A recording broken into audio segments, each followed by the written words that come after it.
مکتب ما. جنتبی قرخانه 9 ساله است. برادرش پایافزال او را میپوشاند. بیبیش او را به مکتب میبرد.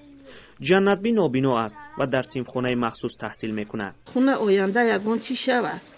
این به دانش میمونه، ایرا چیکار مینیده؟ ما هم خواهش داریم که بخونه. این مردش میگن زورم نرسیده سر. همین راه کنه راه شد به حد جزیر وزیر لوی چلای. جنتبی 16 کیلومتر راه را طی کرده از ناحیه وخش و شهر باختر می رود. زیرا مکتبی مخصوص در اینجاست و در صنف آنها 6 نفرند. آنها خوشحالی‌اند که مکتب میخوانند.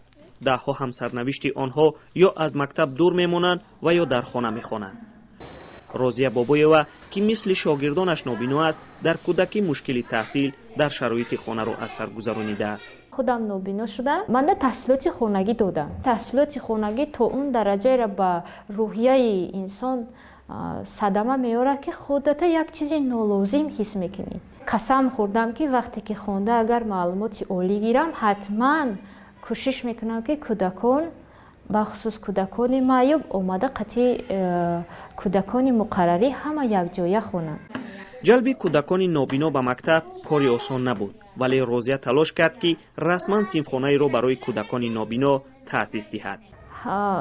هستند در جامعه نفرانی که ما را فقط معیوبیمون میبینند. 3 سال دراز من تلاش کردگیم برای آن که این گونه کودکان در همین خیل مکتب‌های مقرری خوانند. بودجه تحصیل در این صنفخانه از سوی دولت بوده، خوانندگان از همه پرداخت‌ها آزاد هستند. اینها تنها راهگیری میکنن. کتاب‌هایشون به پول از مثال آبونه نمیسپارند، ماهانه نمیسپارند.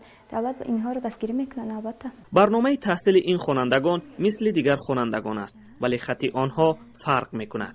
این گونه صنفخانه‌ها در دیگر شهر و نواحی به نظر میرسد، ولی متخصصان خط بریل نیست که کودکان را به تحصیل جلب کنند. در تاجیکستان 1648 نفر نابینای تا صنف 8 ساله بوده است که تنها 733 نفر آنها به تعلیم فرا گرفته شده‌اند. تحلیلگران میگویند که شرایط تحصیل برای کودکان نابینا نگران کننده است. در کشور 7456 نفر نابینای گروه 1 و 2 ثبت شده است، ولی معلوم نیست که چند نفرشان از ختلان هستند. محمود جان رحمتزاده، آزادی، ولایت ختلان.